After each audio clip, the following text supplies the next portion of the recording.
And welcome to another Down the Rabbit Hole video, and welcome to what I call the Friday Drivey. What is this if you haven't run into this before? Basically, really enjoy, it's essentially just a little chit-chat type of a video where I sit and talk about stuff. And this is actually following in the footsteps of Alan Stewart, Meme Meister, who I've talked about many times. He was, up until recently, religiously doing the Friday Waffle, but things have kind of gotten in the way and he hasn't been able to do them for a while. He assures us he's still alive and will be back. He didn't actually mention if the Friday Waffle is coming back too, but in the meantime, whoops, let's back up. In the meantime, I thought I would at least give it a whirl and call it the Friday Drivey. Now that's actually not an original idea either. There's another very good YouTuber, Steve Benway, who did this exact thing many years ago. His show originally, he was kind of the first one that we all really got into on this Friday chat video stuff. And his was called the Friday Talkie. But after a while he got a little, wanted to mix things up, let's change it around, and he did one where he was driving like I am now in Burnout Paradise. And he just thought, well, instead of the Friday Talkie, I'll call it the Friday Drivey. And he's stopped doing it as well, and I thought, well, if I was going to do any of these, what would I call mine? And I was listening to a podcast talking about how Burnout Paradise has been re-released for the PS4. Giant Bomb cast, by the way. Really big and awesome gaming podcasting show. And those guys were saying that the thing they really like about Burnout Paradise over a lot of other racing games isn't so much the racing, it's just the noodling around the town and just, you know, making the jumps and smashing through the big red billboards and that kind of stuff.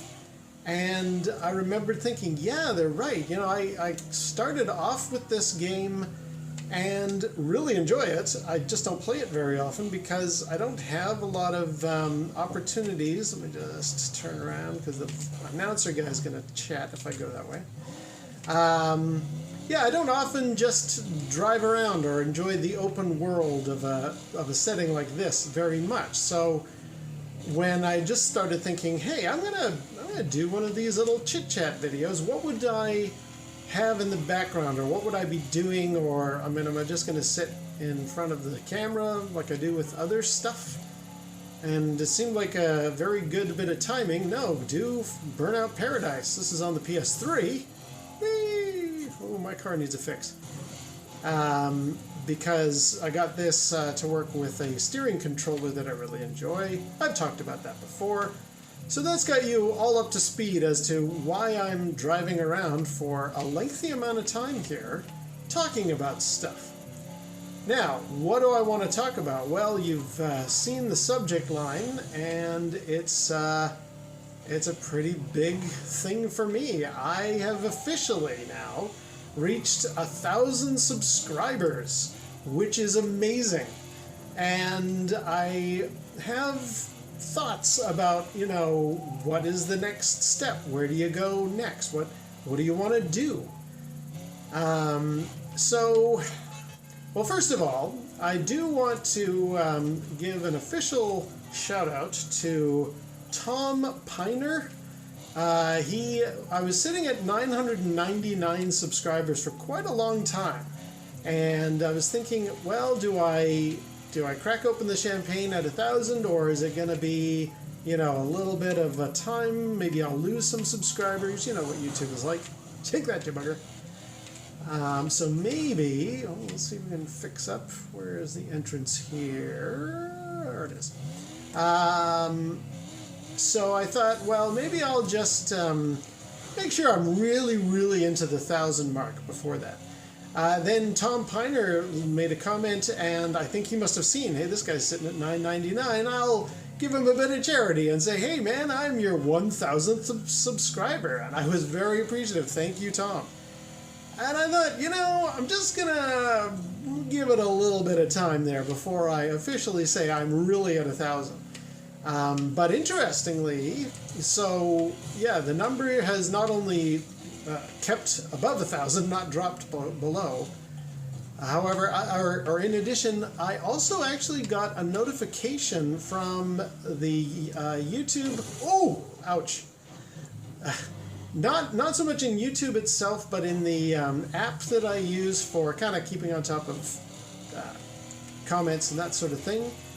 It actually sent me congratulations, you've reached 1,000 subscribers message. So I guess that makes it for real, because that wasn't some comment. I could look up where that message came from, but I thought that was really cool. By the way, it was the year before. This is a football stadium, or is it a baseball diamond? Let's have a look. I think it's a baseball diamond. Yeah, very cool. Oh, and there goes the announcement. Shut up. YouTube might give me some trouble for having that guy's performance in this video, so I try to talk over it. Pardon me for blathering away while he wants to talk. Anyway, so yes, I have not only stayed at 1,000, I've actually got 1,005 or 6 or 7 by the time this goes up. So yeah, I'm well and truly in the 1,000 camp. And that means if I want, I could monetize. Do I want to? I'm going to talk about that.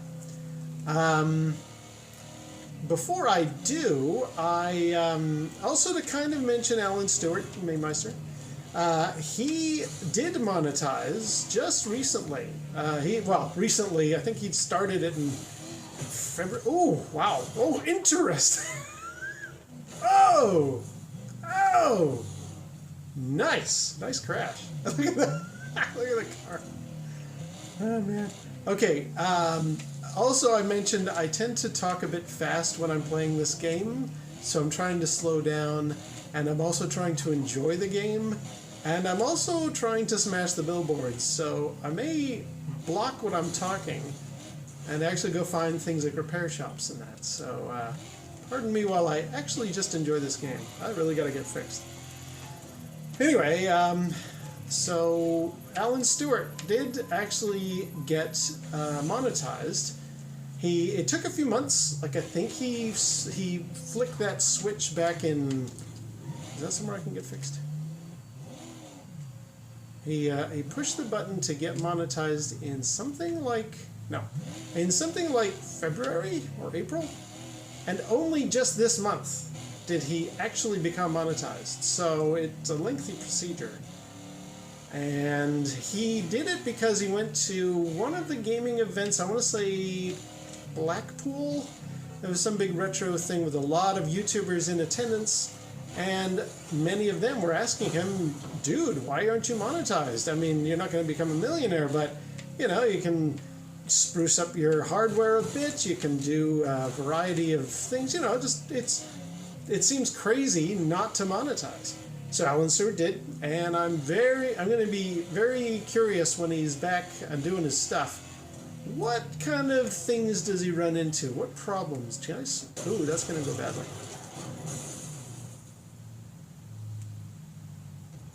Because one big problem, if you're into doing all kinds of varieties of subjects like myself, is sometimes you get copyright notifications, not so much copyright strikes, I've had one ever, but copyright notifications saying, hey, somebody whose material you own, whether it's music or sometimes even a picture, a little bit of gameplay, whatever, they want to take away your ad revenue, which is fine. Sometimes it even gets blocked in some countries. So when Alan monetized and talked about it on his Friday Waffle, another YouTuber I also subscribe to, Mark Lactobacillus Prime, had a very interesting point. He's like, you better watch yourself on that monetization and the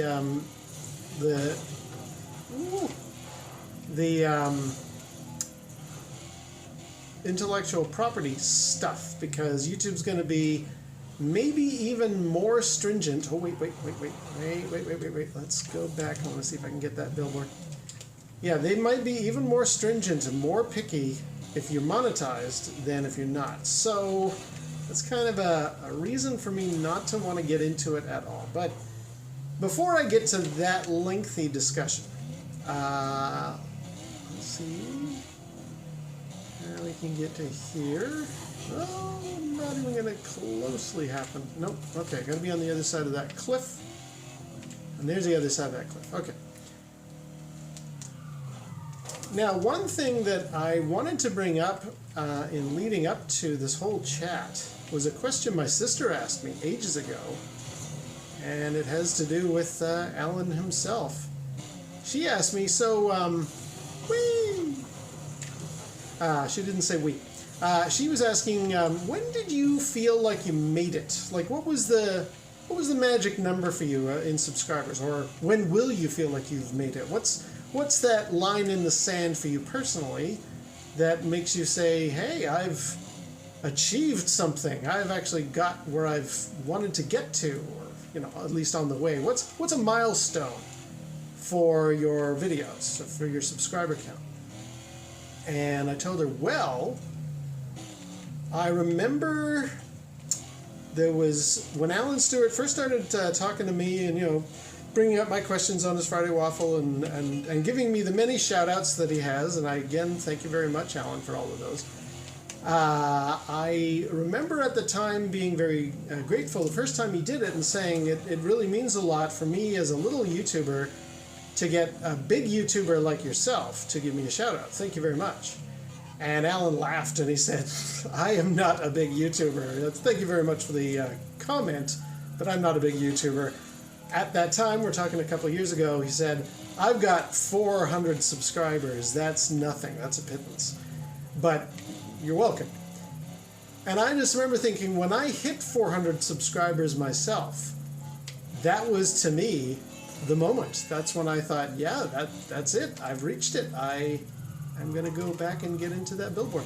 Yeah, I've achieved that number that Alan was talking about. Ooh, how do you get in there? Yeah, like when I reached 400 subscribers, that was it for me. I've done it.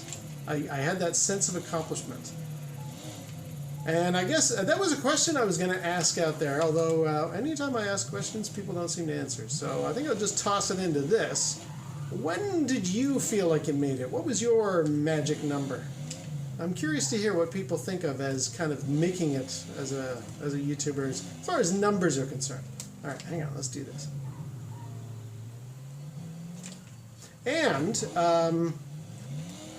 on the subject of YouTubers, and this isn't going to happen. No. Okay, that's not worth it. Oh, I'm wrecked anyway. Oh. Can I do it? Can I do it? Can I do it? Get it! And no. Again. All right. Let's not bother.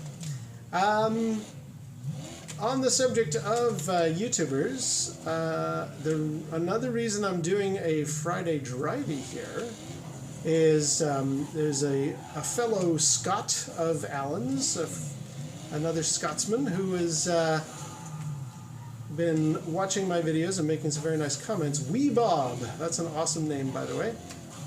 Wee Bob was saying that he really quite liked my Friday Driveys, so he's looking forward to more of them. So this is for you, Wee Bob. I'm basically doing this. I had kind of thought, well, I don't know if I'm going to do a lot of these. And then having had a bit of positive comments and, positive reinforcement, this is why I'm doing it.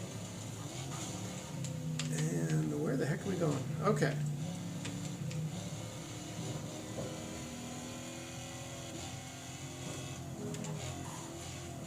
So on to the subject at hand. 1,000 subscribers. Ouch. 1,000 subscribers. Would I monetize? What's my overall gauge of that? Now, for me, I mean, sure, like anybody who's doing this, we all can't help but look at the big YouTubers like PewDiePie, Markiplier, all those guys, you know, people who are making hand over fist, doing a bunch of YouTube videos, and just think, oh man, I would love to quit my job and go and do YouTube full-time. How could you resist? but I think it's got a lot of issues attached to it, and I don't know that it's worth it in the end. Can I make that? Oh, you know what? I've done that one already. I really need to get repaired. Is that a repair shop? Yes. Good timing. All right.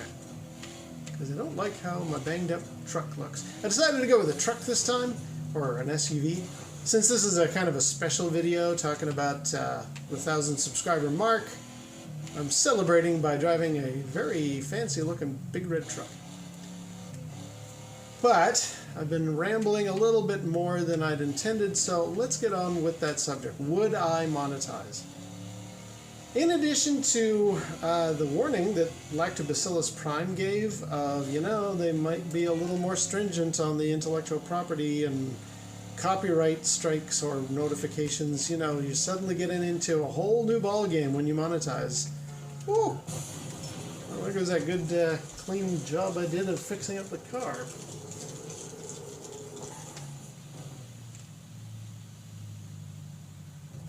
Alright. And there's that guy again. On the very subject of copyright notifications. If I was monetizing this, would I get in trouble because this guy's voice is now sounding out there? I don't know, but I don't want to take any chances on it.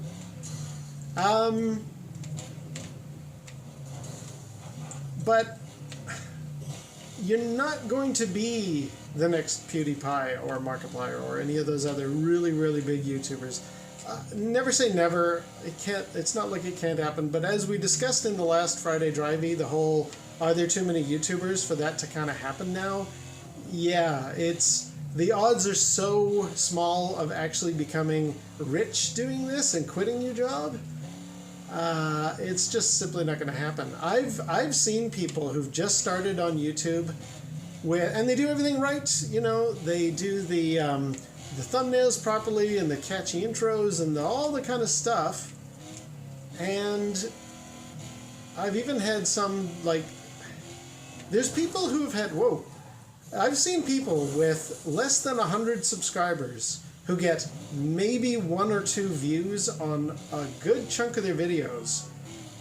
And they've got a Patreon link and they've got all this, they're even delving into merchandising. And I'm just like, guys, no, you're way too early for that kind of stuff. You don't even, I mean, it's a matter of personal choice and stuff, sure, go for it, but I think you need to walk before you can run. That's just not going to happen. And I'm reminded of an actor friend of mine when I was a kid. Knew him since I was very young. We kind of hung out in school, and then he got into acting, and he like some actors, and Alan Stewart's actually talked about how, geez, there we go again. I really got to start driving and stop jumping. This is turning into just a Friday wreckage, not a Friday Drivey. All right, let's stick to the road. So Alan Stewart has talked about how when he watches my videos, he sometimes thinks I was maybe wanting to be an actor and it just didn't happen or something along those lines because he enjoys the cheesy performances I just toss into things. And it's true, yeah, when I was younger, I did want to be an actor. I saw enough shows and enough people who knew people in the acting profession all saying, don't do it, you don't want to get into that, it's nothing but a lot of hard work and you're singing for your supper and there's so many people who want to do it, you know, don't even pursue that. And this buddy of mine who did become a professional actor, does it full-time for a living, has appeared in movies and on stage and in television. I've been kind of following him and thinking, well, that's interesting, you know, he did it where I didn't. How did that all work out? But I do also remember, I'm going to resist that billboard. I do also remember 20 years ago or so, seeing him and his wife as well, who's also an actress, appearing in TV commercials and, you know, for basic stuff. And I was thinking, well, you know, you got to pay the bills. There's nothing wrong with that. But there was always this slight connotation of, you know, I'm a real actor and I'm doing this because I have to, and I remember thinking that there's a little, it's kind of, I don't know, it's distasteful. It's not something you like to do very much. And that leads into why I'm looking at the possibility of maybe monetizing my channel and saying no. Because it's a bit distasteful. It's just that little bit off, you know? I mean, and again, if you're just sticking an ad in front of your video, that's fine. Ooh-wee, didn't mean to do that, but whatever.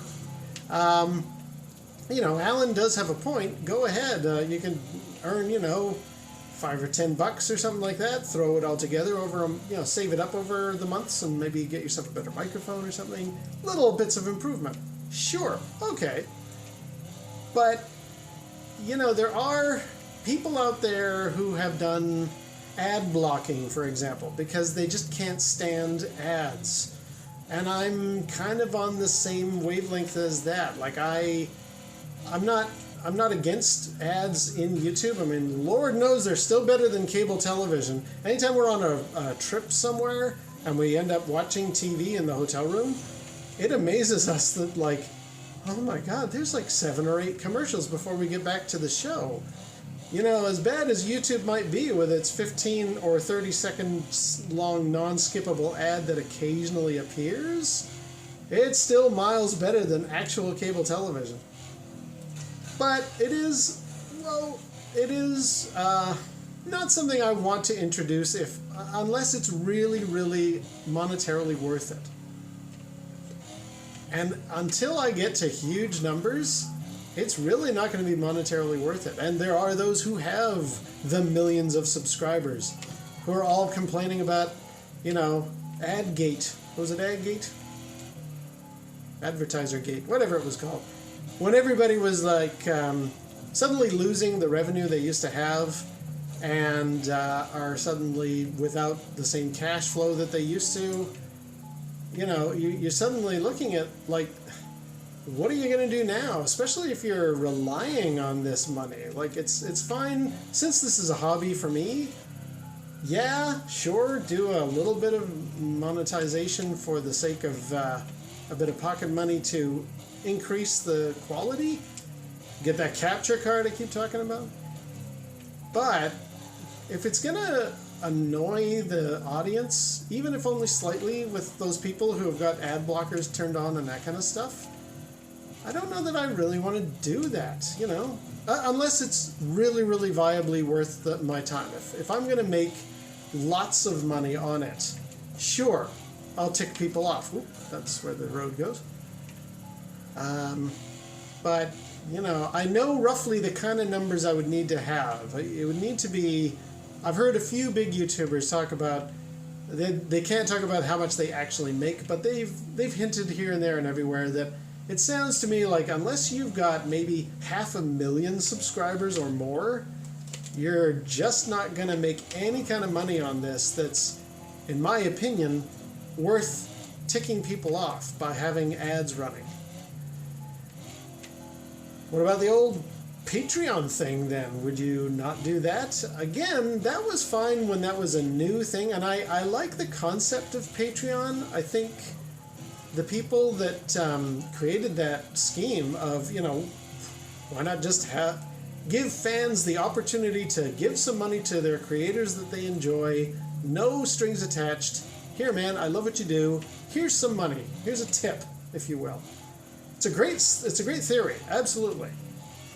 But it is getting so prevalent now that I don't watch. Like, it's rare that I can get through 5 or 6 videos without somebody saying, and don't forget, I've got a Patreon account. And it's like, okay, yeah, I see where you're going with that. But when everybody has a Patreon account, bang! Ooh, I didn't crash. Yeah, when everybody has a Patreon account, it loses some of its appeal. So I don't think I would do that either. Again, until numbers were really, really significant. And yeah, I get quite a lot of views on some of my random videos. Ironically, not from my subscribers. Only about less than 5, maybe 10% of all my views ever come from my subscribers, which is a strange statistic, and I'm not alone in that. There's a lot of people in that boat. So, you know, the Patreon thing I don't think would really be worthwhile doing for me. It's worth it for some folks, and I wish them all well with it. That's great. But I'm reminded of a guy who I've listened to many podcasts, and I've talked about him before, actually. Shane R. Monroe. He has done a variety of different shows and events and great podcasts of the past, and he's still doing one now that I listen to regularly. And he got talking about ads, ad blocking, and how people use, you know, whether or not people want to monetize on YouTube. I think he's also got a YouTube channel himself, actually. And he had some very interesting insights that have kind of led me to feel like, no, it wouldn't be worth my while. He said that all you have to do is look at Napster back in the early 2000s. That was the strong indication of, like, people want stuff for free. They are not willing to pay. It's just the human condition. We're cheapskates. We just don't want to spend money on things. And you know what? I've gone down this road before, so I'm going to look for a turnoff. And he's totally right. Oh, there goes the talker again. Yeah, he's totally right. Napster was an interesting kind of an experiment about people buying stuff or doing it all for free. Oh, I can't go down that way. All right. And he's, yeah, I completely agree with him. And, you know, I try my best to buy things as often as I can, but a good example, there was a video game that I mentioned to a friend of mine that was one of the Star Wars titles. I can't remember which one. And I said, oh, I'm really looking forward to that coming out because I always buy all my Star Wars video games. And this buddy of mine, and he was a classmate, the next day he hands me this burned disc. He's like, oh, there you go, man. I found it on the web and I downloaded and burned it for you. I'm like, oh, well, that's... Ugh. That kind of goes against the grain of what I was just saying. But did I not put it into my computer and play the game? Heck no, I played it. It was... How can you walk away from something being handed to you for free? That's probably making me a bad person. But I do try to buy and spend the money on games and movies and music as much as I can. But I understand that a lot of people feel that not entitled, what's the word I'm looking for? The culture has changed. You know, when I was younger, whoa, right into the traffic. When I was younger, you had to buy a tape or a record of whatever, you heard a great song on the radio, you wanted to hear it multiple times, so you went and bought the album.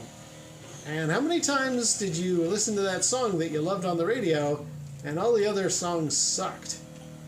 That was a painful experience to go through when it happened as often as it did. So along comes Napster, and it's like, get that one song that you like. You just click, and you're done. And, you know, morally right, ethically correct or not, it's something that people just do. And a large portion of the media consuming public are of that perspective. They don't want to spend the money. So Napster was a good eye-opener for folks, you know. Ads, this is something that Shane said. Ads are out. People don't want to spend it, even if it's through some kind of ad sponsorship thing. People will put up ad blockers. They will put an end to that. And he's right. And so I'm sitting there. Let's go through here. Ooh, oh, hey, that may not have been a good idea. Okay. Am I toast? No, I can still drive. All right. Yeah, so I think that very roundabout way kind of explains my perspective as far as advertising, Patreon. You know, I've got 1,000 subscribers, and I do have enough views to, or what is it, the view, number of hours viewed, is that what the requirement is? I've got all that, I could just click a button and monetize now, but I don't want to be, I don't know, I don't want to be distasteful. I don't want to be one of the many people out there with his cap in his hand. Oh, perfect example. Okay. Years ago, my wife and I went to Arizona to check out a whole bunch of really cool things. There will be a video about one of them. And we thought one thing, again, Shane R. Monroe was actually the inspiration for this. He had said, because he lives in Arizona, if you're coming here, do Tombstone. You want to check out Tombstone. Yes, it sounds kitschy and silly cowboy stuff, but it's really worth the trip. So I said to the wife, we're going to Tombstone. She said, yeah, sure, sounds great. And we went to the OK Corral and actually went in. You can either just stand beside it, like I'm doing here, or you can actually go inside. You know, there's a little, I think it's $10. It's not a terribly expensive proposition. And you can see the actual corral with these various mannequins standing in exactly the spots where the various fellas were standing in that historical event. And nearby, there's a little amphitheater that they've set up where some actors will play the parts of Wyatt Earp and Doc Holliday and the Clantons and do all of their, you know, a very short little sketch version of what led up to the events of the gunfight. And it was very enjoyable.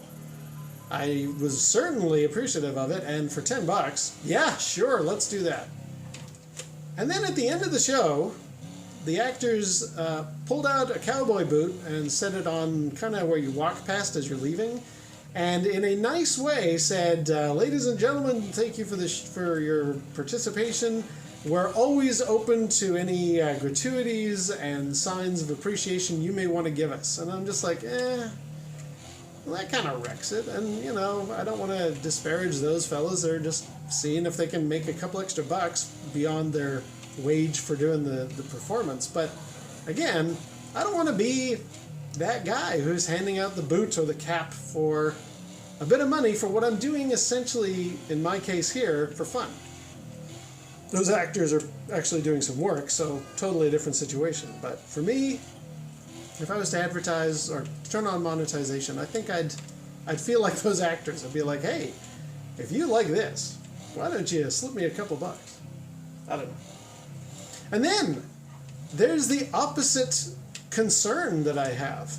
What if, and this has happened to people, I make one of, I am really surprised sometimes, as I've talked about in the last Friday Drivey, what videos get incredible numbers of views.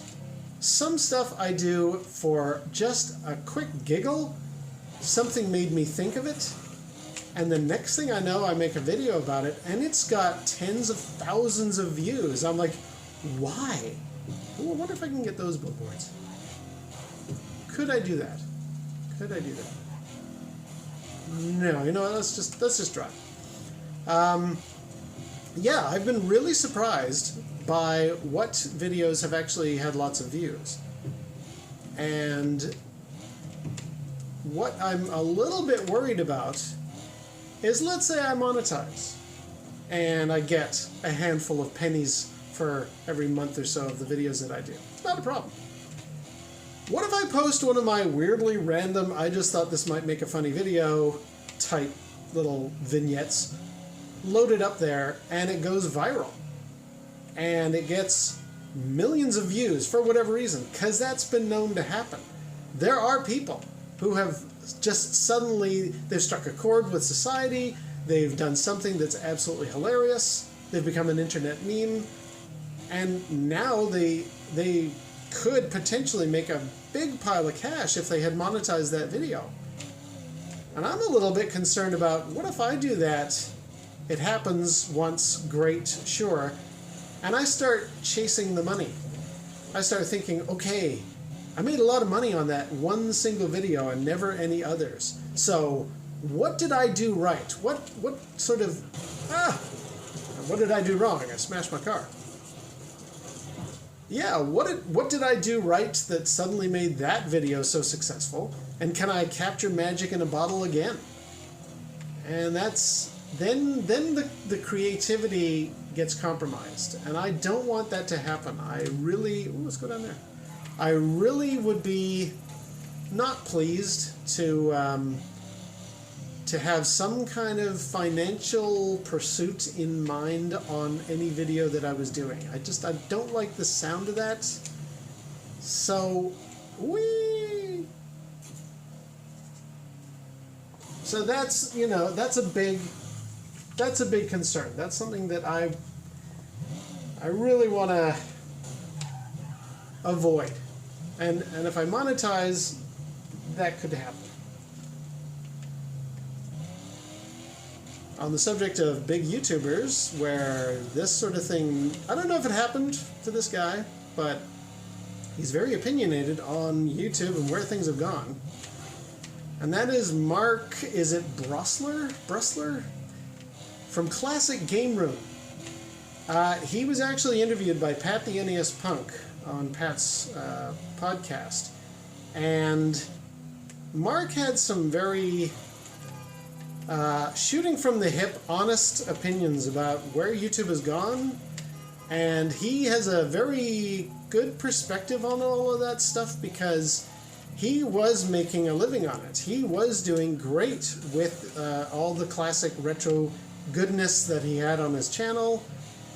And Pat was interviewing him saying, so, what happened with all that? Why did you leave YouTube?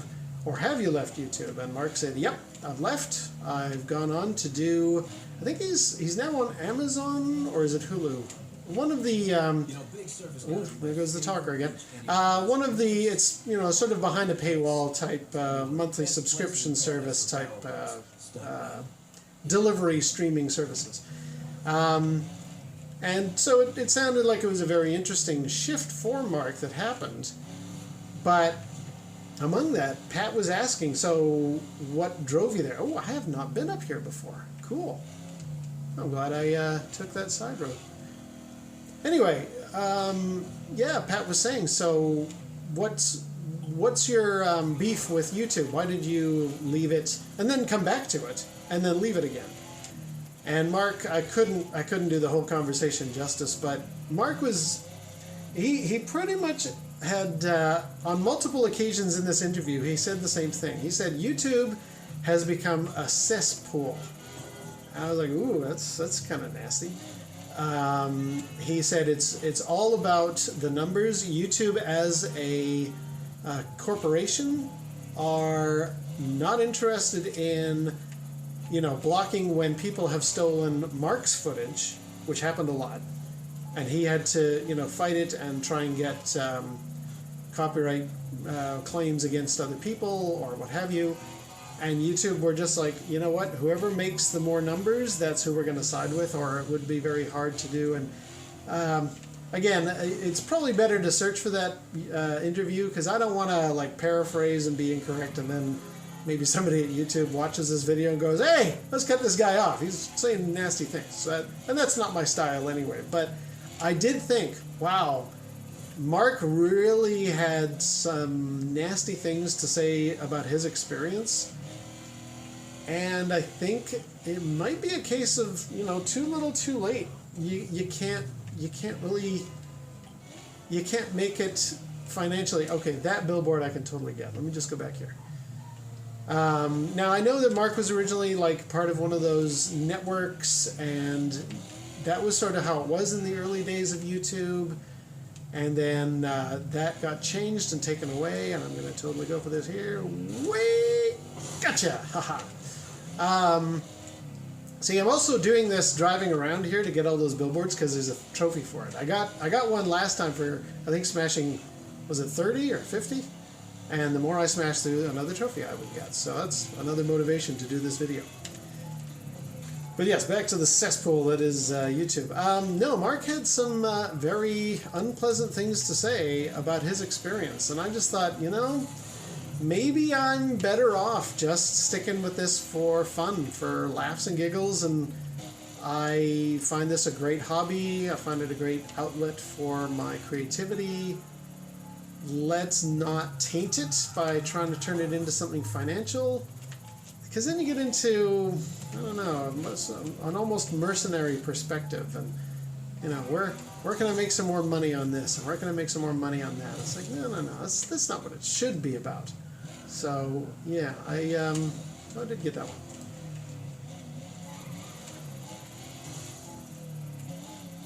The other danger of monetizing, I was watching a very cool video about YouTubers and sort of what it's like for a lot of them. This is from a couple of years ago. It's called Please Subscribe, and I highly recommend if you can find it. I think they have, when I searched for it, I did see some links that said, please subscribe, full video on YouTube. I don't know if the movie is there or not. It might have been somebody uploading it for views and then it got taken down. But have a search around. It used to be on Netflix. It may still be where you live. I checked before I did this video here. Woo! Super jump. Nice. Whoa. What am I talking about? Yeah, please subscribe. That video, or that movie, was a real eye-opener for those who are doing YouTube professionally, because some of them are chasing that financial goal a lot, and it's hard when you're actually doing it for the money. There was one guy, I can't remember his name, but in his particular case, he was doing like a news video thing every day where he would, talk about what's happening in the world and that kind of stuff. And it showed him he would get up at something like early in the morning. Let's say, I think it was like 6 in the morning. Can I get that billboard? No, I can't. How the heck do you get to that billboard? Maybe off that building. Yeah, bugger it. I'll just stick to the subject. Yeah, it showed this guy. He's getting up early. He's riding his bike to where the studio is, a garage of his friend's parents that they do their news video thing. And they've got their, stack of copy that, what are the events to talk about today, and record it, get it edited. Okay, good, that's it. It's in the hopper. Now we just got to render and etc. And that's what the guy behind the camera was doing. Meanwhile, the guy on the bike then went off to some other place to do a podcast or something that was also, I think, daily. And then in the evening, he had to get his butt back home so that he could do his own video for his own channel. And he was burning out. And he's like 20, 22. And I just thought, whoa, is that what it's really like for people who are trying to make a living on this, or, who are essentially chasing the finances? Holy crap, forget it. I am not, no. I am not, dancing as fast as I can, just to be, trying to make ends meet. And then, YouTube can go ahead and totally change ad revenue streams on turning on a dime, and then you're screwed. It's like, no, this is not a viable platform for any kind of economic thing. Yes, there are, the rock stars, the kind of PewDiePie people that we're all aiming to try and be as successful as if we could. Case in point, a lady where I work, when I mentioned I've got a YouTube channel, she was like, oh, that's awesome, man, my son watches YouTube all the time. You're going to be a millionaire. And I'm like, oh, no, I'm not. You don't quite get... You've seen the PewDiePies, and you think that's how it all happens. No, it's not like that at all. But it's a very nice sentiment for her to say. So, yeah, sure.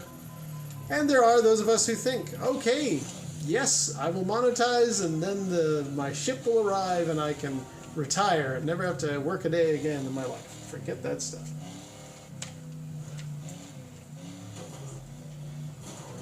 Ugh. Anyway, I think that's probably where I'm going to leave this Friday Drivey. There's, it looks like maybe Alan Stewart might be making a return sometime in the near future. He's already talked about what his next game room setup is going to be like, and it sounds like it'll be a radical departure from what he had before. He said something very quickly. He was driving his car at the time, so I didn't hear it that clearly. Something about the Friday Waffle, which is his show, and he's. I don't want to put words in his mouth, but it almost sounded like maybe he's not going to do the Friday Waffle. I don't know. I know he was running out of steam toward the end of it there, so I think he's very, very glad of the break. And as I've mentioned before, I am by no means stepping up to the plate to take over the job. I do not have the time nor the capability to do this sort of thing regularly. But I like doing these when I've got something to say. And I had something to say because I've reached 1,000 subscribers, so that's awesome. Alright, well, I think then, on that note, maybe I'll park. Yeah, I haven't actually parked in this game before. Let's line ourselves up. The problem is this car is gunning for... Yeah, there we go. Ugh. Yeah, there we go. I am parked. And that, I think, is where I'm going to leave it. So, that is the Friday Drivey for another time. I hope you enjoyed that wee bob. And I will probably just throw one of these out there every once in a while when I feel like it. I've switched off the engine. Alright, until next time, we'll see you down the rabbit hole.